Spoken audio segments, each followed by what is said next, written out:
आमदार सुमन पाटील आणि रोहित पाटील यांच्या उपोषणाचा आजचा तिसरा दिवस आहे। मागण्यांबद्दल सरकार निर्णय घेत नाही तोपर्यंत उपोषणातून माघार घेणार नसल्याचा निर्धार त्यांनी व्यक्त केलाय।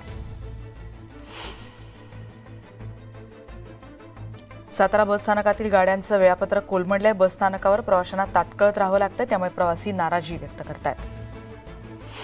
बारामतीतल्या तरडोलीमधल्या शेतकऱ्यांच्या उपोषणाचा तिसरा दिवस आहे। दुधाला प्रति लिटर 40 रुपये दर मिळावा या मागणीसाठी उपोषण सुरू करण्यात आलंय। लासलगाव बाजार समितीत कांदा लिलाव सुरू झाला आणि लिलाव सुरू झाल्यानंतर सरासरी 2050 इतका भाव मिळाल्यामुळे शेतकरी नाराजी व्यक्त करतात। बीडमध्ये तेलगाव इथे मनोज जरांगे पाटील यांचं भव्य स्वागत करण्यात आलं। मराठा बांधवांची ते इथे संवाद साधणार आहेत। कोपरगावातल्या हनुमाननगर भागात गटाराच्या पाईपमध्ये पडून एका तरुणाचा मृत्यू झाल्याची माहिती कळते। गटाराची दुरुस्ती न झाल्यामुळे ही दुर्दैवी घटना घडल्याचा आरोप नागरिक करतात। जनावरांसाठी चारा आणायला गेलेल्या 2 महिलांचा पूर्णा नदीच्या पाण्यात बुडून मृत्यू झालाय। सिल्लोड तालुक्यामधल्या बोरगाव सावणी इथे ही घटना घडली आहे।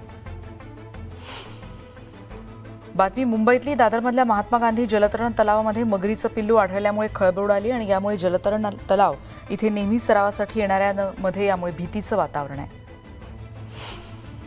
कोल्हापूर जिल्ह्यातल्या आळते गावात डेंग्यूनं कहर केला। 1000हून अधिक रुग्णांची इथे नोंद झाली आहे। न्यूज 18 लोकमतनं ही बातमी दाखवली होती। यानंतर प्रशासनाला जाग आली आहे। आणि गोंदियामध्ये अंडरग्राऊंड रस्त्याची दुरवस्था झाली आणि त्याच्या दुरुस्तीसाठी सामाजिक कार्यकर्त्यांनी उपोषणाला सुरुवात केली आहे।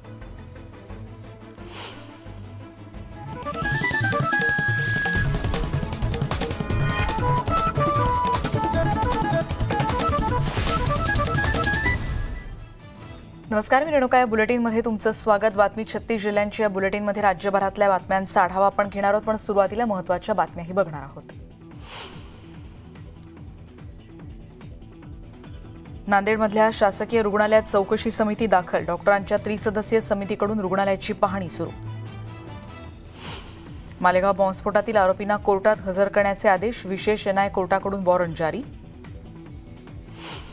निवडणुकांसाठी भाजप कागदी कामाला लोकसभा मतदारसंघनिहाय तयारीचा घेतला जाणार आढावा।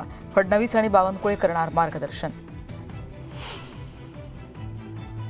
शिवसेना आमदार अपात्र प्रकरणी विधिमंडळाकडून कारवाईला वेग। पुरावे सादर करण्यासाठी शिंदे आणि ठाकरे गटाला नोटीस पाठवले जाणार असल्याची सूत्रांची माहिती। आगामी निवडणुकांच्या पार्श्वभूमीवर उद्धव ठाकरे ॲक्शन मोडमध्ये। मातोश्रीच्या बैठकीत लोकसभा मतदारसंघांचा आढावा। आणि शिवाजी पार्कमधल्या दसरा मेळ्याबद्दल ठाकरे गट आक्रमक। मुंबई मनपाच्या सहाय्यक आयुक्तांना 2 दिवसांचा अल्टिमेटम। निर्णय दिला नाही तर कोर्टात जाण्याचा इशारा।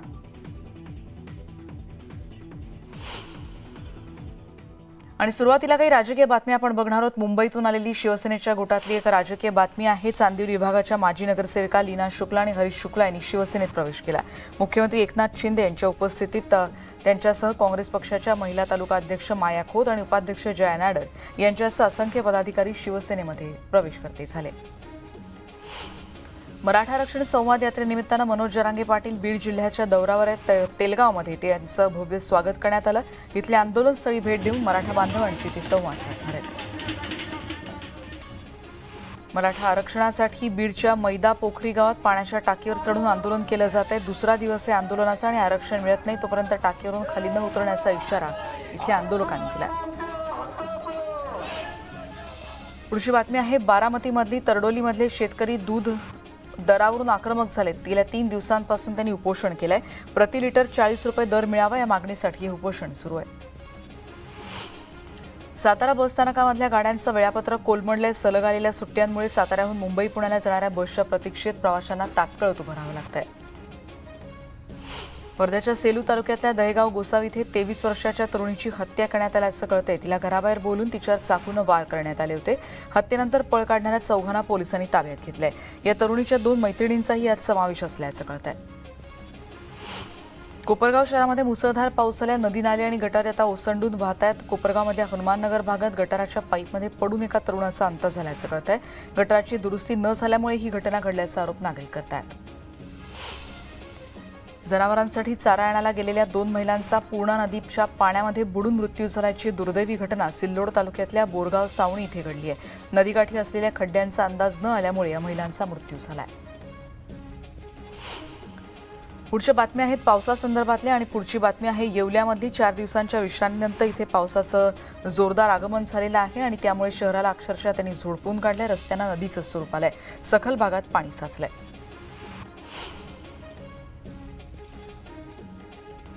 पुणे जिल्ह्यातली प्रमुख 14 धरणे 100% भरलीत. गेल्या आठवड्यात 21% असलेल्या उजनी धरणात आता 42% जास्त पाणीसाठा आहे. भीमा आणि तिच्या उपनद्यांमधून मोठ्या प्रमाणात पाणी आवक होतीये. पाणी पातळीत आणखी वाढ होण्याची शक्यता वर्तवण्यात येते. ऑक्टोबरच्या मध्यावर राज्यभरातून मान्सून काढता पाय घेईल असा अंदाज हवामान विभागानं व्यक्त केलाय. त्यामुळे बळीराजाची चिंता वाढतीये. कारण सणासुदीला दसरा दिवाळीत महागाईची फोडणी त्यामुळे बसण्याची शक्यता आहे. पुढचे 2 दिवस विदर्भ आणि मराठवाड्यात तुरळक ठिकाणी पाऊस पडेल असा अंदाज मुंबईच्या हवामान विभागानं वर्तवला आहे. मावळमधील टाटा ठोकळवाडी धरणाचे अतिरिक्त पाणी भात शेतीत गेलंय आणि त्याच्यामुळे शेतकऱ्यांचं मोठं नुकसान झालंय. यावर्षीच्या परतीच्या पावसानं शेती पाण्याखाली गेल्याचा फटका बसतोय आणि त्यामुळे प्रशासनानं भरपाईची मागणी शेतकरी करतायत. मुंबईसह राज्यभरात यंदा पावसाळ्याचे 4 महिने मान्सूननं आखडता हात घेतला. त्यामुळे जिल्ह्यांवर काही दुष्काळाची टांगती तलवार आहे. पश्चिम महाराष्ट्र आणि मराठवाड्यातल्या जिल्ह्यांना प्रामुख्यानं यात समावेश आहे. रेड आणि डेंजर झोनमध्ये सातारा, सांगली, सोलापूर, धाराशिव, बीड, जालना, छत्रपती संभाजीनगर, हिंगोली, अकोला आणि अमरावती हे जिल्हे आहेत. या राज्यावर पिण्याच्या पाण्याचं संकट दिवसागणिक गहिरं होण्याची भीती व्यक्त होते. पुढची बातमी धाराशिवची. यंदा सरासरीपेक्षा सुमारे 28% पाऊस कमी झालाय. जून ते सप्टेंबर या कालावधीत सरासरी पर्जन्यमानाच्या 75% कमी पावसाची नोंद झाली. शासनाकडून 5 ऑक्टोबरला पर्जन्यमानाची अंतिम आकडेवारी प्रसिद्ध केली जाईल आणि यानंतर दुष्काळाचा मोठा परिणाम कुठे झालाय, कुठल्या तालुक्यांचा यात समावेश आहे हे स्पष्टपणे कळणार आहे. पुढची बातमी आपण बघतोय नाशिकमधली कांदा कोंडी अखेर फुटलेली आहे. कारण संप मागे घेण्याचा निर्णय कांदा व्यापाऱ्यांनी घेतला आणि 40% निर्यात शुल्क रद्द करण्याच्या मुख्य मागणीसह इतर मागण्यांसाठी नाशिक जिल्हा कांदा असोसिएशनतर्फे 20 सप्टेंबरपासून हा संप पुकारला होता. कांद्याचे लिलाव आजपासून सुरू झालेत आणि त्यामुळे कांद्याला प्रति क्विंटल सरासरी 2050 इतका भाव मिळाला. पण शेतकऱ्यांनी याबद्दल नाराजी व्यक्त केली आहे. भंडारा जिल्ह्यातल्या लाखनी तालुक्यातल्या किटाडी परिसरालगत शेतशिवार आणि जंगलव्याप्त भागात सिमेंट कॉन्क्रीटचा बंधारा उभारण्यात आला होता. पण पावसामुळे इथली माती खचली. त्यामुळे अल्पावधीतच या बंधाराला भगदाड पडलाय. त्यामुळे बंधाऱ्याच्या बांधकामाची चौकशी करण्याची मागणी नागरिक करतायत. गोंदिया शहरातल्या अंतर्गत रस्त्यांची दुरवस्था झाली. अंडरग्राऊंडमध्ये देखील पाणी साचलंय. त्यामुळे वाहन चालकांना प्रचंड त्रास सहन करावा लागतोय. नागरिकांच्या आरोग्याचा प्रश्नही यामुळे निर्माण झालाय. सामाजिक कार्यकर्त्यांनी याविरोधात आता उपोषण सुरू केलंय. प्रश्न मार्गी लागत नाही तोपर्यंत उपोषण सुरू ठेवण्याचा इशारा त्यांनी दिलाय. गोंदियातली आणखीन एक बातमी आहे. जलजीवन योजनेअंतर्गत चिसगाव टोला या गावामध्ये पाणी टाकीचं बांधकाम 80% पूर्ण झालं होतं. पण या बांधकामात भ्रष्टाचार झाल्याचा आरोप करत आणि निकृष्ट दर्जाचं काम केल्याचा आरोप करत ही टाकी जमीनदोस्त करण्यात आली. पुढची बातमी आहे तुळजापूरमधली. मातेच्या नवरात्र महोत्सवाच्या कार्यक्रम पत्रिकेवर मंदिर संस्थांच्या विश्वस्त अधिकारी यांना स्थान देण्यात आले आणि लोकप्रतिनिधी असलेल्या विश्वस्त आमदाराच्या नावाचा उल्लेख टाळल्यामुळे नाराजी व्यक्त होते. पुढच्या काळात या मुद्द्यावरून आणखीन वाद पेटण्याची शक्यता दिसते. आवक घटल्यामुळे मुंबईच्या किरकोळ बाजारात कोथिंबिरीचा भाव आता 70च्या घरात पोहोचलाय. गेल्या महिन्यापासून पुणे जिल्ह्यातली आवक ठप्प झाली आहे. नाशिक जिल्ह्यातली आवक सुरू आहे. 2.5 लाख जुड्यांची आवक 1,70,000 जुड्यांवर आल्यामुळे किरकोळ बाजारात कोथिंबिरीच्या जुडीचा भाव 70 रुपये इतका आहे.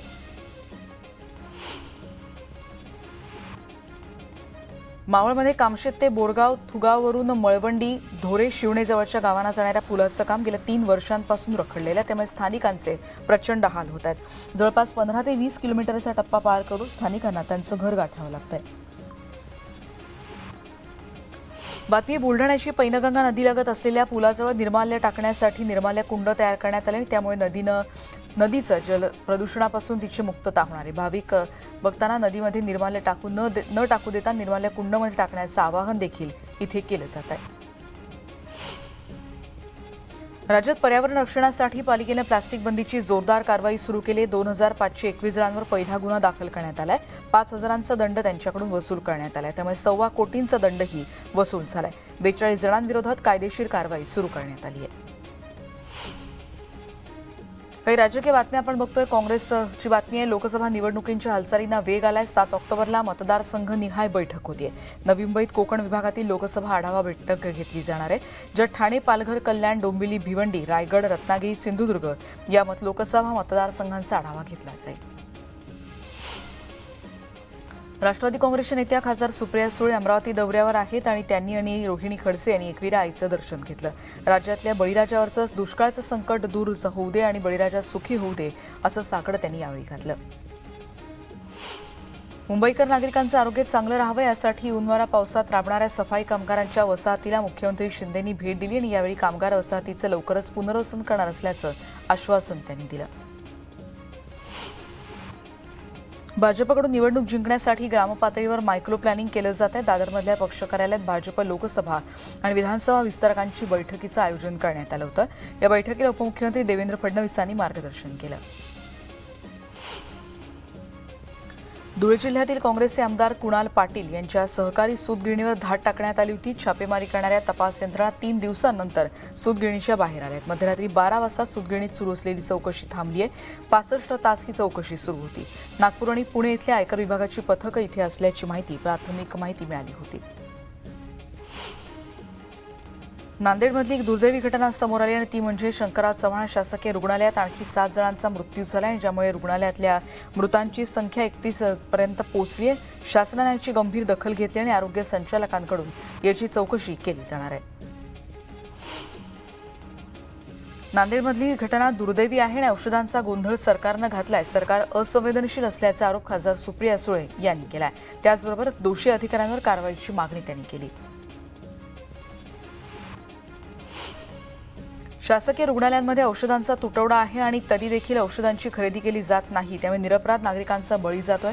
नांदेडमधल्या घटनेला सरकार जबाबदार आणि सरकारनं गांभीर्यानं लक्ष देण्याची मागणी विरोधी पक्षनेते अंबादास दानवे यांनी केली. मराठा आरक्षणावर तोडगा काढण्यासाठी एका समितीची नेमणूक करण्यात आली. सेवानिवृत्त न्यायाधीश संदीप शिंदे यांच्या अध्यक्षतेखाली नेमलेली ही समिती पुढच्या आठवड्यात विभागात दाखल होते. या समितीची विभागीय आयुक्तालयामध्ये बैठक होणार आहे. पुढची बातमी. बीडची मराठा आरक्षणाच्या आंदोलनात फूट पडण्याची हिंमत कोणात नाही आणि अर्धवट आरक्षण घेणार नाही, सरसकट द्या, आरक्षण मिळणार नाही तोपर्यंत मागे हटणार नाही असा निर्धार मनोज जरांगे पाटील यांनी दिला आहे. त्यांनी व्यक्त केलं. माजलगावमधल्या जाहीर सभेत ते बोलत होते. सांगलीत जिल्हाधिकारी कार्यालयासमोर उपोषण प्रश्नासाठी त्याचबरोबर पाणी प्रश्नासाठी सुमन पाटील आणि रोहित पाटील यांचं उपोषण सुरू आहे. या उपोषणादरम्यान रोहित पाटील यांची प्रकृती बिघडल्याचं कळत आहे. या मागण्यांबद्दल सरकार निर्णय घेत नाही तोपर्यंत उपोषणातून माघार घेणार नसल्याचा निर्धार रोहित पाटील यांनी व्यक्त केला आहे.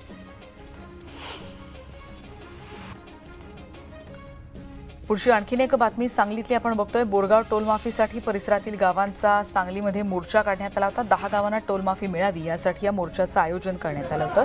प्रस्तावित पुणे बंगलोर ग्रीनफील्ड महामार्गाबाधित शेतकऱ्यांना एकरी 2 कोटी रुपये भरपाई देण्याची मागणी यावेळी करण्यात आली. राजपूत समाजाला मिळणारी जात प्रमाणपत्रासह वैधता ही सुरळीतपणे मिळावी आणि त्याबरोबरच आर्थिक महामंडळ असावं, जिल्ह्याच्या ठिकाणी शासकीय त्याचबरोबर निमशासकीय वसतिगृह असावं यासह विविध मागण्यांसाठी राजपूत समाजाच्या वतीने जळगाव जिल्हाधिकारी कार्यालयासमोर आंदोलन करण्यात आलं.